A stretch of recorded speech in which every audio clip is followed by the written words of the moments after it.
Baik, sobat pelatihan yang berbahagia, selanjutnya kita akan belajar bersama terkait dengan bagaimana mengolah hasil asesmen pembelajaran. Sobat pelatihan sudah siap? Baik, kita akan pelajari bersama-sama. Sobat pelatihan yang berbahagia, selanjutnya kita akan belajar terkait dengan pengolahan hasil asesmen. Nah, ketika mengolah hasil asesmen, seorang pendidik bisa menggunakan analisis baik secara kuantitatif maupun kualitatif. Nah,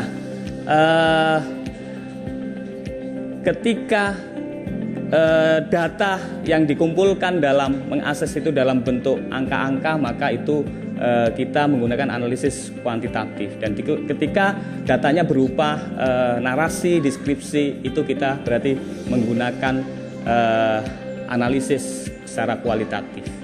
Nah, untuk mengukur tentang bagaimana peserta didik mencapai tujuan pembelajaran, maka penting sekali guru membuat namanya kriteria ketercapaian tujuan pembelajaran, atau kita kenal dengan namanya KKTP. Nah, kapan guru membuat KKTP? Ketika guru merancang pembelajaran dalam bentuk apakah modul ajar maupun RPP, disitulah guru penting memberi .tp atau tujuan pembelajaran itu menjadi KKTP. Nah, hal-hal yang penting diperhatikan ketika menyusun KKTP, yakni pertama adalah guru disarankan tidak menggunakan angka mutlak, ya. Guru disarankan tidak menggunakan angka mutlak, karena dalam prinsip yang dikembangkan kurikulum merdeka ini adalah ada fleksibilitas. Maka disarankan menggunakan range, ya, nilai. Ya, misalnya 70 sampai 85 misalnya, ini ada range-nya. Ketika nanti anak mencapai nilai misalnya dalam pembelajaran 71, maka ini menjadi tidak ada masalah, karena tidak fix misalnya 85 dan seterusnya. Nah, ini yang pertama. Yang kedua, dalam menentukan kriteria ketercapaian tujuan pembelajaran, guru bisa menggunakan berbagai macam pendekatan. Setidaknya ada 3, yakni menggunakan deskripsi kriteria, juga bisa menggunakan rubrik, dan juga yang ketiga adalah interval nilai. Nah, bagaimana contohnya ketiga pendekatan ini? Seperti ini contohnya. Jadi ketika menggunakan deskripsi kriteria, maka yang terwujud adalah bentuknya naratif seperti ini. Laporannya dalam bentuk deskripsi.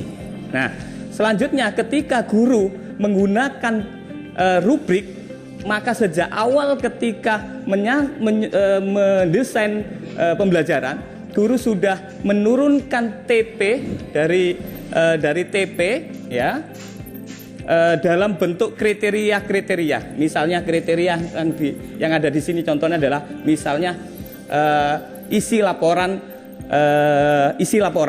Yang ini ketika TP-nya adalah tentang peserta didik mampu menulis laporan hasil pengamatan dan wawancara. Nah, ini yang ketika guru menggunakan rubrik. Contohnya seperti ini. Nah, rubrik ini bisa fleksibel, ya. Tadi ada 2 kriteria tadi yang digunakan tentang penulisan tanda baca dan isi laporan. Nah, terkait dengan grade juga guru bisa fleksibel. Apakah dengan misalnya ada yang biasa dengan menggunakan kode angka-angka, simbol angka-angka juga boleh. Nah, ini yang ketika guru menggunakan rubrik. Nah, selanjutnya yang ketiga adalah ketika menggunakan interval nilai. Nah, seperti ini. Maka guru menentukan apa saja kriteria yang dideskripsikan, yang diturunkan dari tujuan pembelajaran. Maka ketika interval nilai sudah dibuat oleh guru, misalnya ada 3 grade, misalnya 0 sampai 40, kemudian 41 sampai 70, 71 sampai 100, maka ketika proses pembelajaran guru bisa melihat tentang masing-masing anak mencapai di mana. Misalnya anak mencapai 35 misalnya, berarti ada di range ini. Atau ketika anak mencapai 80 misalnya, maka ada di sini. Nah, ini ketika KKTP menggunakan interval. Sobat pelatihan yang berbahagia, sudah kita pelajari banyak hal tadi terkait dengan bagaimana mengolah hasil pembelajaran, mengolah hasil asesmen pembelajaran, dan semoga bisa dicerna dengan baik. Sampai ketemu di video-video selanjutnya. Akhiran, wassalamualaikum warahmatullahi wabarakatuh.